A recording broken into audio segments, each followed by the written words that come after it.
Hello friends.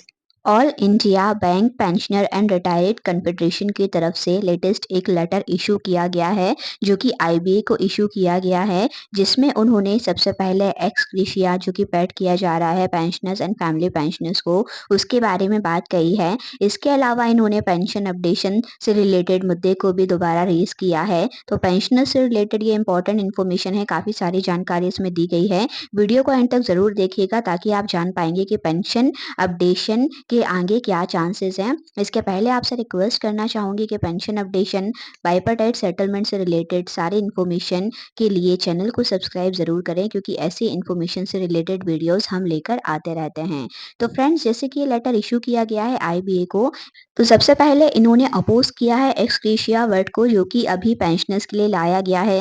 12 BPS में अब तक पेंशनर्स को केवल और केवल एक्स ग्रेशिया दे के सेटिस्फाइड कर दिया गया है। उनके पेंशन अपडेशन से रिलेटेड अभी कोई भी फाइनलाइज नहीं किया गया है। आगे और कोई भी मेन डिस्कशन अभी तक नहीं किया जा रहा है पेंशन अपडेशन से रिलेटेड। तो जो एक्स ग्रेशिया वर्ड है, जैसे कि एक परमानेंट अमाउंट नहीं है, एक टेम्पररी अमाउंट है जिसे देकर पेंशनर्स को सेटिस्फाइड किया जा रहा है। तो ये इसके अगेंस्ट है और ये चाहते हैं कि जो एक्स ग्रेशिया का कॉन्सेप्ट यहाँ लाया गया है वो नहीं होना चाहिए। सेकेंडली ये कह रहे हैं कि जैसे कि पेंशन अपडेशन को इन्होंने रेजिडुअल इशू में शामिल तो किया है, बट इसे अभी तक इम्प्लीमेंट करने का कोई भी पर्टिकुलर टाइम भी यहाँ पर नहीं है। तो कहीं न कहीं एक ये गेम खेला जा रहा है सभी पेंशनर्स के साथ। तो ये चीज़ यहाँ पर नहीं होनी चाहिए। पेंशन अपडेशन का जो भी इशू है उसे जल्दी से जल्दी रिज़ॉल्व किया जाना चाहिए। और जैसे कि पेंशनर्स के कई सारे यहाँ पर अभी कोर्ट केसेस भी पेंडिंग है, तो क्या पेंशन अपडेशन के मुद्दे को बायलैटरल एग्रीमेंट जैसे कि आईबी और यूएफबीयू के बीच में बातें करके इस इश्यू को रिजॉल्व नहीं किया जा सकता? इसे रिजॉल्व इसी तरीके से करना चाहिए। कोर्ट केसेस वगैरह बहुत समय तक, लंबे समय तक जैसे कि खींच रहे हैं।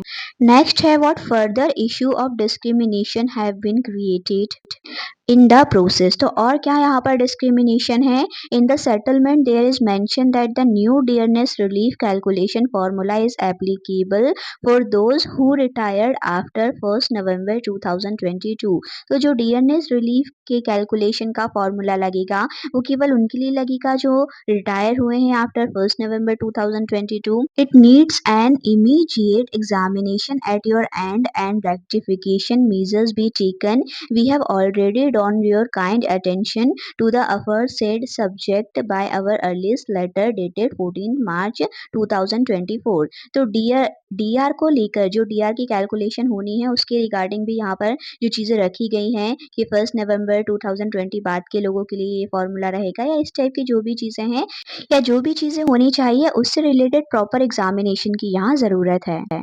नेक्स्ट उन्होंने यहाँ पर एक्स ग्रेशिया का जो रिव्यू होना है उस पॉइंट्स को भी कवर किया है। और पेंशन अपडेशन द ओनली पेनिसिया।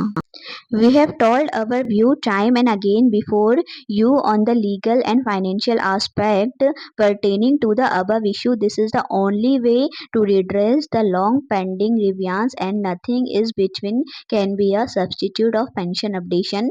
देखिए, फाइनली ये कहना चाहते हैं कि पेंशन अपडेशन का तो कोई भी सब्सटीट्यूट नहीं हो सकता है, इसलिए पेंशन अपडेशन ही एकमात्र यहाँ पर सभी पेंशनर्स को सेटिस्फाइड करने का तरीका है। ये चाहते हैं कि जो साइन होता है बायपार्टाइट सेटलमेंट, तो उसमें क्यों ये डिस्क्लोज नहीं किया जाता कि कॉस्ट ऑफ अपडेशन यहाँ पर कितना बनेगा यदि पेंशन अपडेशन को किया जाता है। तो ये डेटा भी शो होना चाहिए ताकि उसके अकॉर्डिंग डिसीजन लिया जा सके कि पेंशन अपडेशन को करने में आखिर कितनी कॉस्ट आएगी, वो हो सकता है या नहीं हो सकता है। और यहाँ ये भी बताया जा रहा है कि 100% डीए न्यूट्रलाइजेशन होने के बाद वैसे भी इकोनॉमी का जो बर्डन था वो काफ़ी कम यहाँ पर हुआ है substantially, and now the cost of updation is very much within a manageable extended and the corpus sustain the updation cost। So finally ये यहाँ पर कहना चाहते हैं, we earnestly request you not to exploit the vulnerable of the vast number of pensioners and family pensioners who are in the last leg of their life innings। You may call ex gratia as a gesture from you to pensioners and family pensioners, but you know it too well that it is humiliation thrown at the elders of the banking industry, denying what is legally and statutorily due to them. For more than 3 decades, we hope and wish you with treat us, the senior citizens of the banking industry, with honor and dignity. So friends, ex gratia के बीच में जो pensioners pension updation की बात अभी नहीं कर पा रहे हैं, अभी उनके माइंड में यही थॉट है कि जो एक्सग्रेशिया है एटलीस्ट वो आ जाए। इसी बीच में यूनियन ने यहाँ पर फिर से ये चीज़ों को याद दिलाते हुए आईबीए से रिक्वेस्ट करी है कि पेंशन अपडेशन के मुद्दे को ना भूला जाए। पेंशन अपडेशन बहुत ज़रूरी है सभी पेंशनर्स के लिए, तो उस पर विचार किया जाना चाहिए। उससे रिलेटेड जो भी कॉस्ट आती है उसे डिस्क्लोज़ किया जाना चाहिए और पेंशन अपडेशन को फाइनलाइज़ किया जाना चाहिए। तो फ्रेंड्स, इससे रिलेटेड आगे जो भी इन्फॉर्मेशन हमें और मिलेंगी हम आपके साथ शेयर करेंगे। यदि आपने चैनल को सब्सक्राइब नहीं किया है तो ज़रूर कर लीजिएगा, ताकि ऐसी सारी इन्फॉर्मेशन आपको समय पर मिल सके। Thank you for watching.